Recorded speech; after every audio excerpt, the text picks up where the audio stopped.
c'est vrai que Dakar lu ñuy gën a def souvent mooy suñuy sorties quotidiennes yi maanaam su amee accident su amee yenn lakk-lakk yi su amee yenn effondrement yi wala service de représentation yi mais nag souvent également dañuy jànkonteel ay accident yu gën a mag maanaam ay catastrophe mu nekk yu ñuy wax catastrophe naturelle wala loo xam ne c'est du fait de l'homme également am na ay pandémies comme présentement problème coronavirus bi donc ci fànn boobu groupement d'incendie de secours prépositionné ay ambulances yoo xam ne exclusivement loolu lañ ko jagleel donc su ñu amee ay cas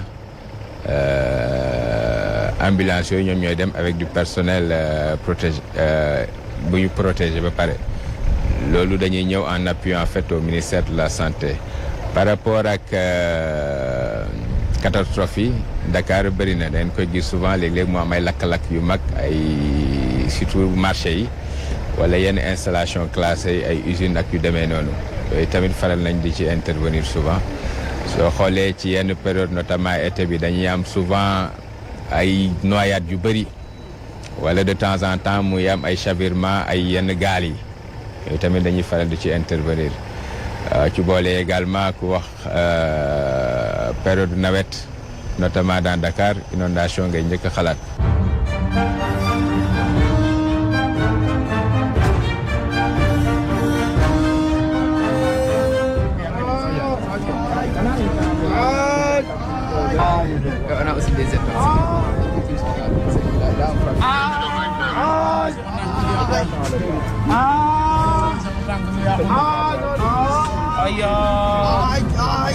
Sabar sama tanggung ya.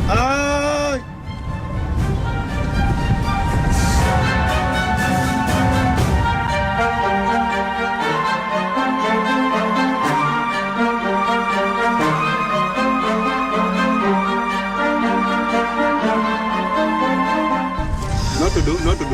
Ibrahima. Ibrahima naka. Ibrahima Sène. Ibrahima Sène. Massa. Ay. Noo tudd. Soxla ko bàyyi yàq wax. Birama. Massa. Birama naka. Njaay. Birama Njaay. Ay.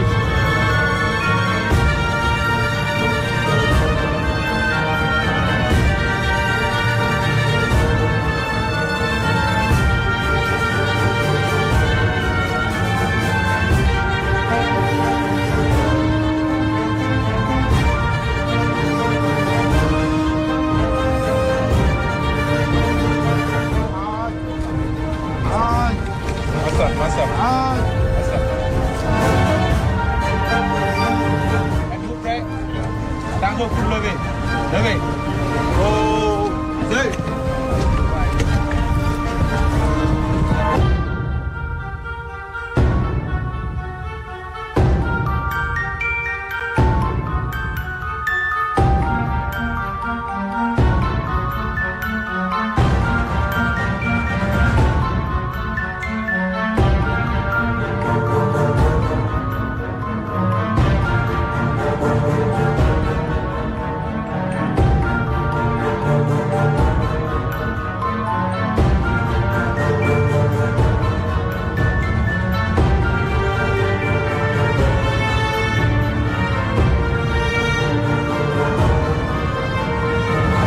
damay présenter tuuti groupement bi rek parce que groupement bu bees la bañ ko sancee 2012 lañ ko créé li ko constitué mooy benn état major donc benn am na état major am boo xam ne mu ngi ci camp sapeur pompier bu Malick Sy bi foofu la état major am nekk am na juróomi compagnie nag mais ñeent ñi kese ñoo fonctionnel pour le moment mooy ñi nga xamante ne dañuy yëngu ci wàllu effondrement may bâtiment su daanoo wala éboulement am wala tremblement de terre am na ñoo xamante ne ñoom dañuy yëngu ci lépp loo xamante ne mooy produit chimique produit toxique produit dangereux beneen bi mu ngi yëngu ci wàllu ñi lab nga xamante ne ay noyade ñoom ñoo leen di sauver mooy plongeurs yi beneen bi mooy compagnie bu bees bi nga xamante ne dañ ko créé ci port autonome Dakar pour mu saytu kaaraange port bi ñeenti compagnie yooyu ñoo taxawagum mais des na beneen boo xamante ne ci kanam dana taxaw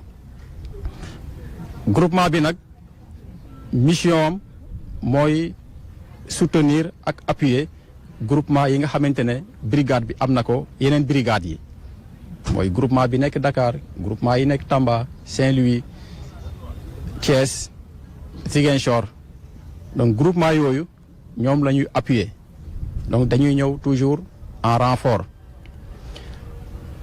ñoom nag pratiquement ñoom ñooy bras armé brigade bi ci wàllu gestion des catastrophes parce que soo xoolee ci effondrement fu mu am ñoom ñoo fay dem ñoom ñoo am jumtuwaay yi ñoo am xarañteef bi ñoo fay nekk bien vrai que dañuy travailler ak ñeneen ñi mais loolu ñoom lañ ko jagleel exemple bi ma ci mën a joxe rek mooy exemple effondrement bi amoon stade Demba Diop mooy match bi opposé woon stade de Mbour ak Wokam ñoom ñoo fa nekkoon boobu benn exemple ba ci yeneen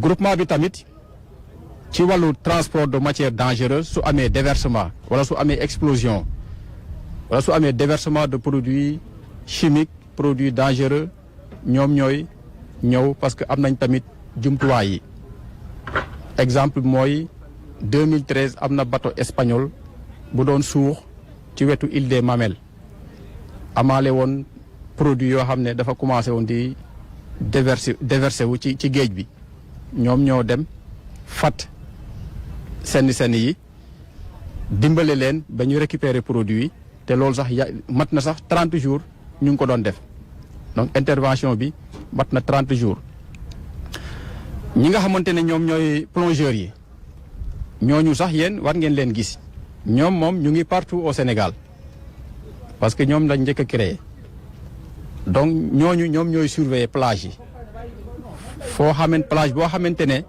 dañ fa autoriser pour nit ñi mun faa sangoo été bi su jotee ñoom dañ fay nekk en permanence di surveiller.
Collier cervical positionné.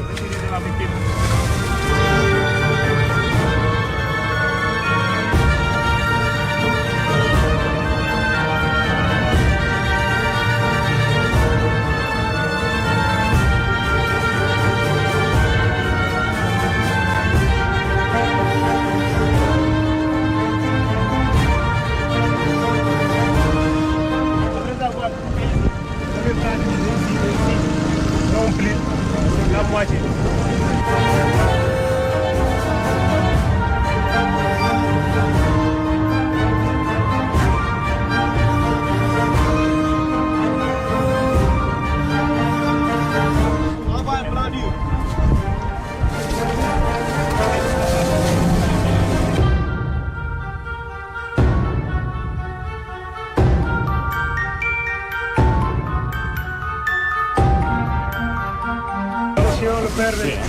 devant, avancez par le pied gauche. Le derrière par le pied droit. En avant. C'est signalé, les gars. Posez. Posez.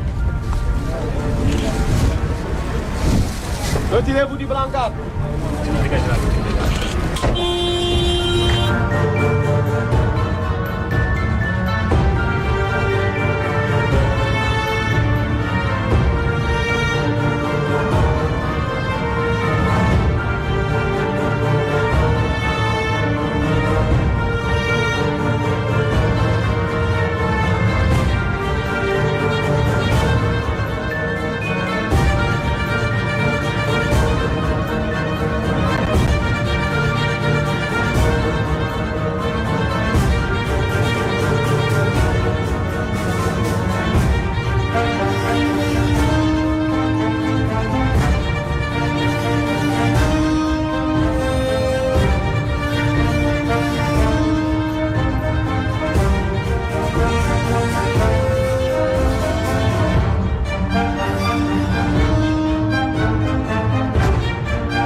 Hey, Arthur!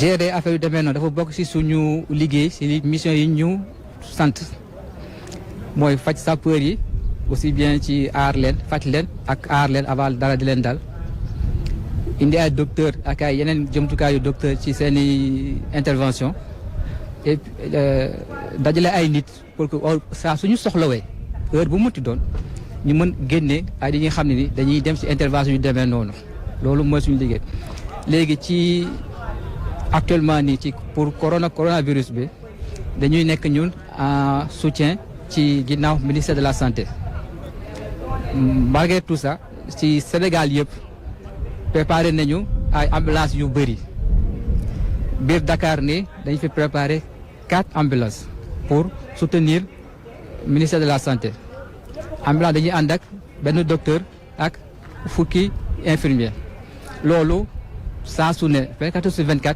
ñooñu dañuy nekk à disposition pour bés bu ñu soxlawee ñooñu ñu mën dem ci biir Sénégal bi yëpp parce que suñu compétence groupement bi dafa jël Sénégal bi yëpp ci Sénégal bi yëpp tamit dañuy def yeneen ambulance yeneen régions yi ci même système bi noonu maanaam dañuy am infirmier am matériel ak yooyu pour coronavirus bi.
Là, c'est la tente de décontamination des victimes.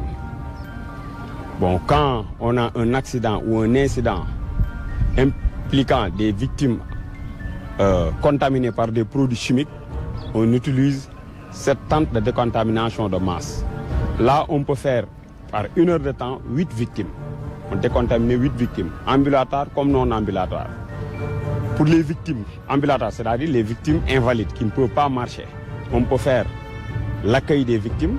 Là, au niveau du PRV, du point de regroupement des victimes, le médecin a fait la catégorisation des victimes selon le degré d'urgence. Maintenant, selon le degré d'urgence, le médecin va donner ses victimes à des intervenants qui amènent les victimes au niveau de la tente de décontamination. Il y aura 2 intervenants qui vont accueillir ces victimes-là, leur parler quoi faire à l'intérieur.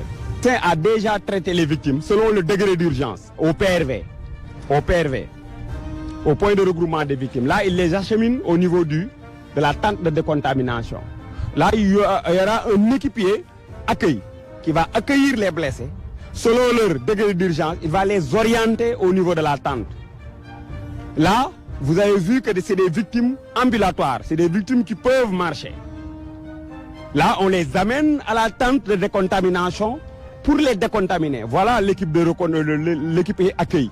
Voilà, il explique aux victimes quoi faire à l'intérieur. Là, la victime va entrer à l'intérieur, se décontaminer lui-même. Mais il va l'expliquer. Là, il va emprunter ce couloir-là, ce couloir de décontamination des victimes valides. L'autre va prendre l'autre couloir, parce qu'il y a 2 couloirs de décontamination des victimes valides. Là, ils vont enlever leurs habits, ici, les donner aux équipiers. L'équipier va prendre les habits sales, les mettre quelque part, dans un sachet poubelle, et continue à les expliquer comment se laver. Il y a le lavage, le rinçage, après le réhabillage. C'est ce qu'ils vont faire, c'est ce qu'ils expliquent aux victimes. Maintenant, toujours, il y a l'accueil des 2 autres victimes, les victimes qui ne peuvent pas marcher, qui doivent venir aussi. Les victimes qui ne peuvent pas marcher, on les amène. Mais selon le degré d'urgence, c'est le médecin qui catégorise les victimes. Là, vous voyez, il amène les victimes non ambulatoires.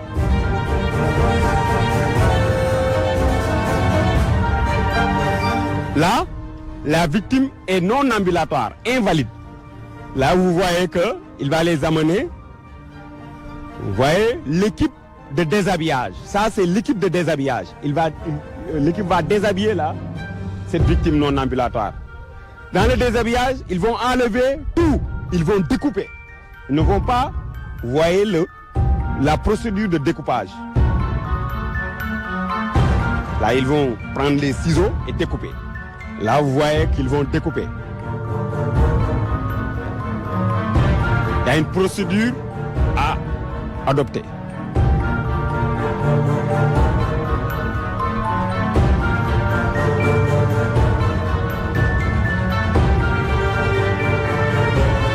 Là, vous voyez, à chaque fois qu'il découpe, quand il doit reprendre, il met les ciseaux dans une solution de décontamination et continuer à décontaminer parce que là, les ciseaux peuvent être contaminés. Là, vous voyez, il décontamine.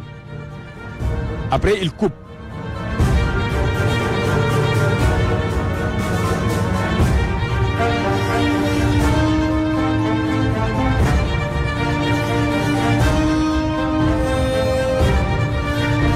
Là, vous voyez, ça c'est le déshabillage par découpe des habits de la victime. Là, ils prennent tout, ils le mettent dans un sachet poubelle. Sachet poubelle, avec tous les effets des intervenants. Tous les effets des intervenants. Et notez leur nom, le prénom et les effets à l'intérieur. Parce qu'on doit remettre les effets aux victimes. C'est la phase lavage. Là, il y a une solution plus de l'eau. C'est de l'eau qui vient du fourgon en passant par un injecteur qui amène la solution moussante. C'est la solution de décontamination. Là, ils vont décontaminer la victime parce qu'elle était contaminée. Là, vous voyez la procédure, comment ils le font. Et là, vous avez vu qu'ils sont en tenue de protection maxi, respiratoire et cutanée, avec des tabliers pour que les habits, l'eau ne touche pas les tenues. Parce qu'eux, ils utilisent de l'eau. Là, vous avez vu, ils prennent l'éponge qui était trempée dans la solution de décontamination aussi.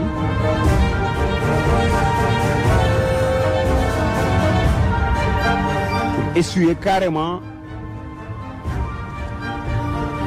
l'eau. Et là, c'est une procédure aussi pour ne pas encore contaminer la victime.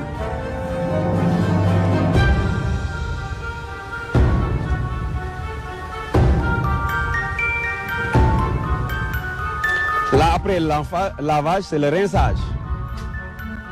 Là, vous avez vu que la victime continue avec les autres équipiers qui vont prendre l'eau tout court, sans additif, et ils lavent. Là, vous voyez comment l'autre intervenant protège le visage de la victime.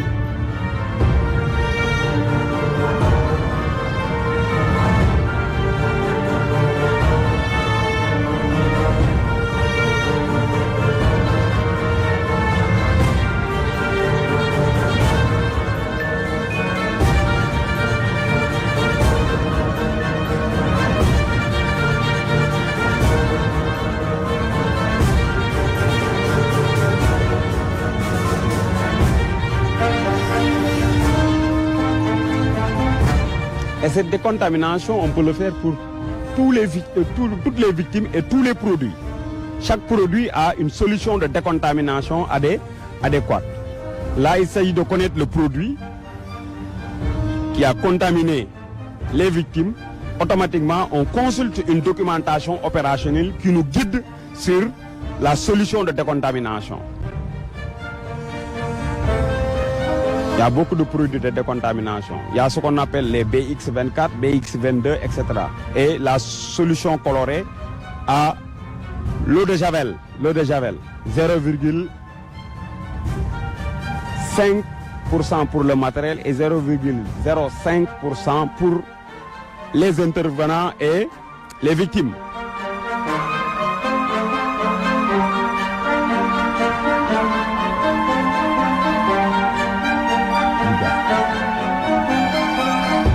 Vous avez vu tout à l'heure qu'ils ont pris l'éponge, le tremper dans une solution de décontamination et essuyer.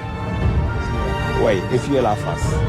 Et là, c'est la méthode de décontamination de la face. Vous avez vu l'éponge qu'ils utilisent là. Lavage, rinçage, essuyer la victime, sécher la victime, c'est-à-dire il va falloir couvrir la victime avec une couverture isothermique. Là, on couvre la victime pour maintenant donner la victime au PMA, c'est-à-dire au poste médical avancé. Et les autres victimes ambulatoires peuvent sortir pour regagner le PMA. Mais on avait décontaminé. Il va falloir qu'on contrôle la décontamination.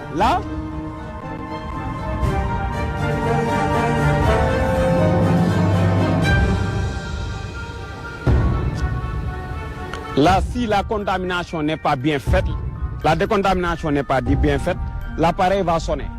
Et la victime va retourner, se laver, se rincer et revenir. Et si l'appareil ne sonne pas, la victime continue son chemin.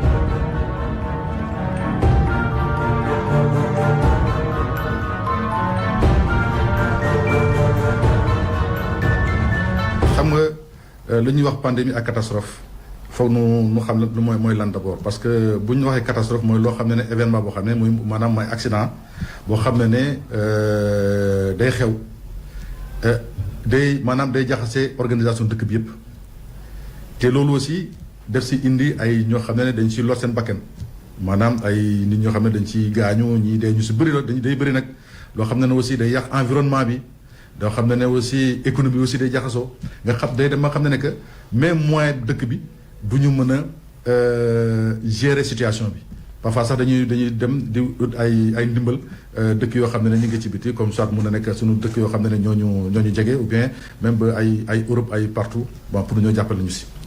donc si loolu ku xam mission brigade sapeur pompier mission boo xam ne mooy secourir personne nit ñi di fay lakk yi aussi bés bu nekk même bu fekkee lakk bu ndaw wala ay accident boo xam ne benn nit la wala ñaar nit la ñu ngi sur le terrain donc loolu mooy wane que bu ñuy gérer loo xam ne catastrophe la wala pandémie bi ngay wax nii nga xam ne pandémie mooy maanaam épidémie feebar boo xam ne dafa ñëw fi vraiment di daw ba di law ba dépasser pratiquement dëkk bi Sénégal dem ci yeneen dëkk yi voilà loolu ñuy wax pandémie donc même bu fekkee ñun dafa am wala catastrophe ñun généralement ñooy njëkk intervenir parce que généralement à moins que mu nekk pandémie comme ni ñu koy waxee ay coronavirus boo xam ne que donc day ñëw ndànk-ndànk loolu nit ñi dañu am temps organisé wu mais catastrophe généralement day jékki rek bett nit ñi voilà loolu généralement nit ñi sapeur bu la ñu njëkk wóor parce que xam ne ñëpp xam nañu numéro 18 bi bu ñu wootee 18 nag léegi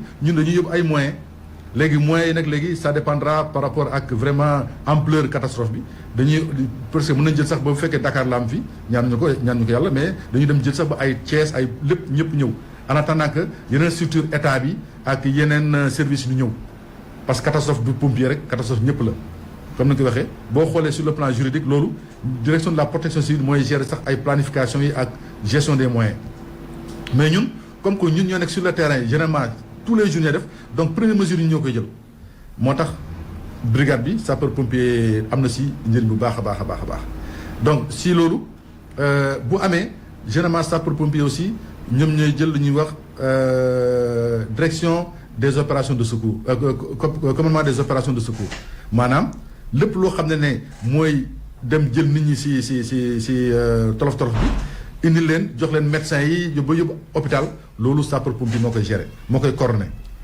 te loolu bu koy def aussi daf koy def ak yeneen structure de santé yi maanaam ministère de la santé moo jëlee ministère de la santé am na si déjà waa SAMU d'ailleurs sax maa ngi leen di gërëm bu baax parce que vraiment tous les jours ñu ngi on travaille ensemble. Il y a aussi SOS médecins il y a aussi d'autres donc structures de la santé yoo xam ne dañuy ñëw ba bokk si voilà.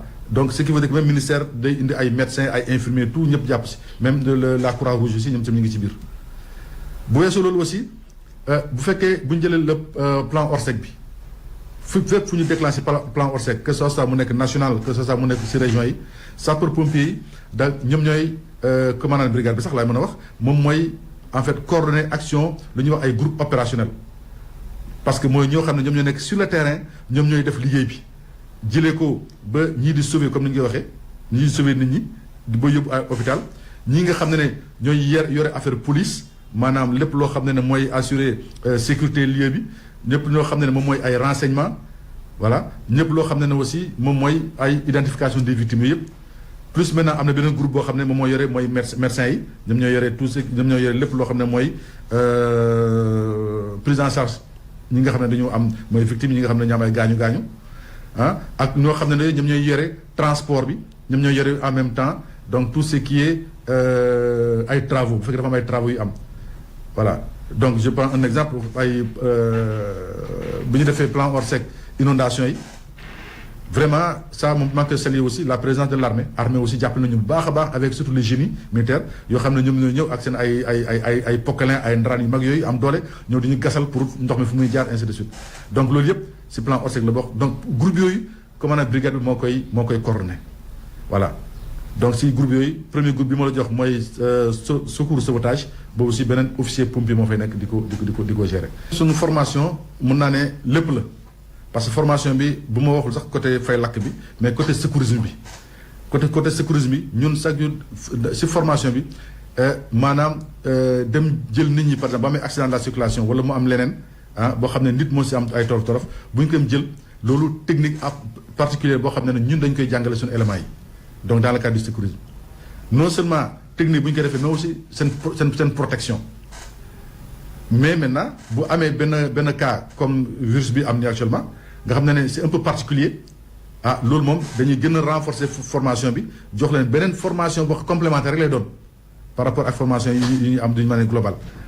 donc bu amee xam nga ñëpp dañu ne foofu par exemple fii comme que virus bi day wàllee day def lépp léegi ñun formation boobu da genre sensibilisation lay doon dañu ne suñu population suñu sapeurs yi léegi booy dem intervention sol leen donc équipement bi boo demee léegi lii ngeen nar a def lii ngeen nar a def lii ngeen nar a def parce que loolu c'est un peu particulier mais formation duñu ne globale pour tout lépp loo xam ne maladie la parce que du coronavirus bi moo fi nekk am na yeneen feebar yoo xam ne parce que ñun bu ñuy dem intervention xamuñu ban façon feebar la nit ki am parce que dañuy woo par exemple ne am na nit boo xam ne dafa un malade couché sur la voie publique maanaam nit boo xam ne dañu ko gis si mbedd bi rek mu tëdd nu woo ñu ñëw jël si ko kenn xam lan ban feebar est-ce que feebar bi day wàllee wala feebar du wàllee ainsi de suite xam donc ñun dañuy jël ay devant dañuy sol suñu ay masque sol suñu ay gants lépp loo xam ne pour au moins nit bu fekkee dafa am ay feebar buy wàlle duñ ko ci.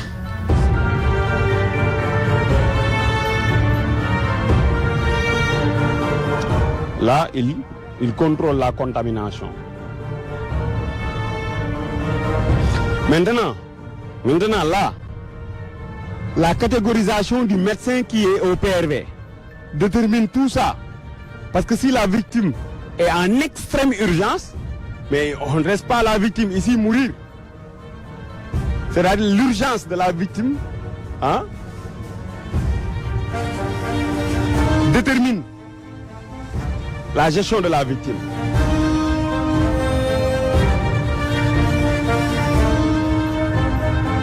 Parce que la finalité est de sauver une vie. On ne peut pas rester là décontaminer et la victime décède. Parce que vu son état.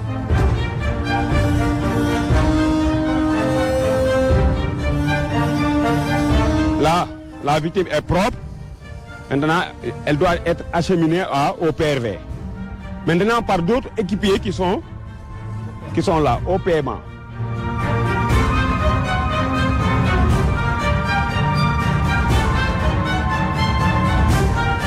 Là, il amène la victime au paiement.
li ma si mën wax rek mooy si njëlbeen ma xam ni brigade nationale des sapeurs pompiers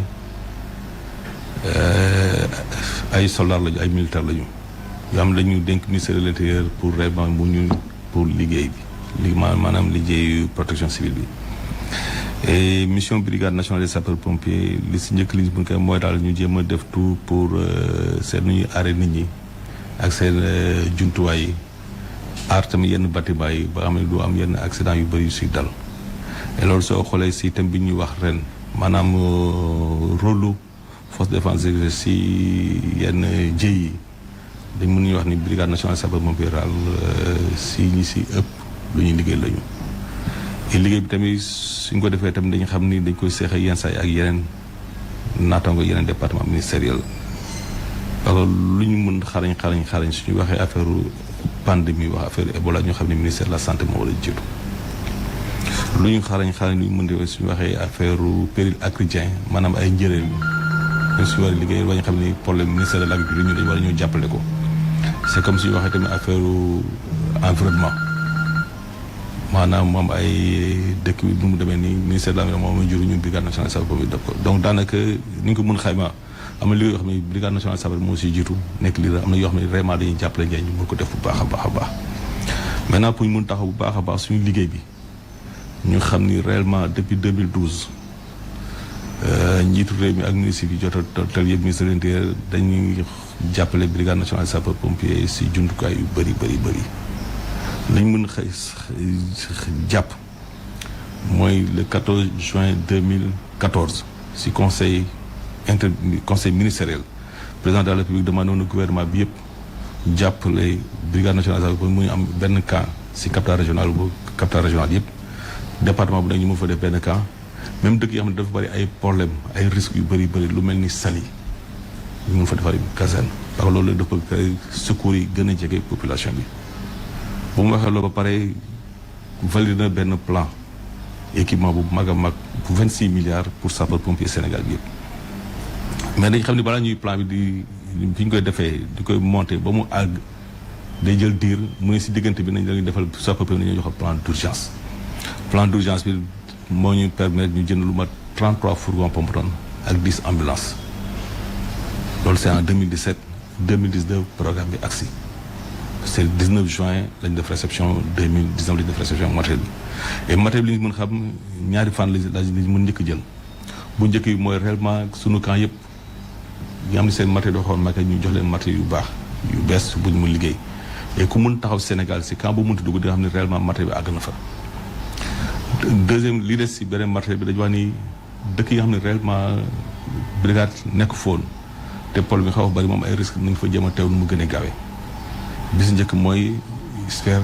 Diamniadio yi fi ministre yëpp doon dajale ministère yu nekk fa moom ay acteurs yu bëri yu fay développé ñu xalaatoon ni war nañ fa def benn camp jot nañ ko def bi ñu xoolee Dakar tamit booru Yoff Almadies ñoo xam ne dara nekk foon ñu ne noonu wala ñu ngi doon jógee Sicap wala Parcelles Assainies ñu ne xel may nañ ñu teg foofu benn camp loo tax aéroport te ñu def benn camp bu am doole bi si mujj nag moo jëm si port autonome de Dakar parce que daanaka suñu économie 80% yëpp si port bi lay jógee ñu xalaatoon ni war nañ fa teew sapeur pompier ni fa policiers yi teewee ni fa gendarme yi teewee douaniers yi teew nañ pompier nañ fa teew ñoom tamit parce que am nañ fa solo bu rëy bu ñu war liggéey si loolu la ñu doon waxtaan ak directeur général du port ba jox nañ ñetti bërëb marché bi daje nañ leen nit ñi ñu ngi fii ak normalement 4 avril camp yooyu nañ fonctionnel loolu lañ jot a def si Dakar mais yemuñu si Dakar kese ñu ngi dem si yeneen régions yi tamit soo xoolee diggante Kaolack ak Karang tali bi ba jaatu woon na loolu bari woon na accident yu bëri dara nekk foon la ñu xalaatoon ni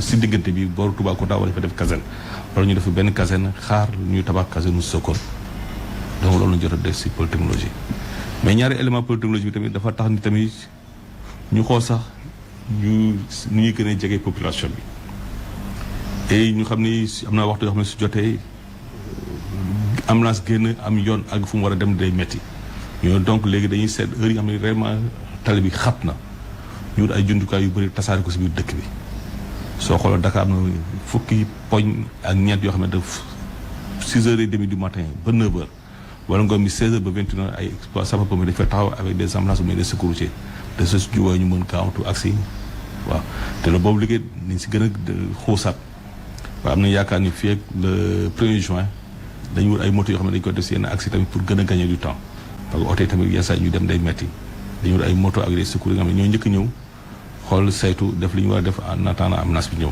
oto bi suñuy bébét la te incha allah rabi am nañu yaakaar ni fii ak le 1er juin nañ si àgg jàmm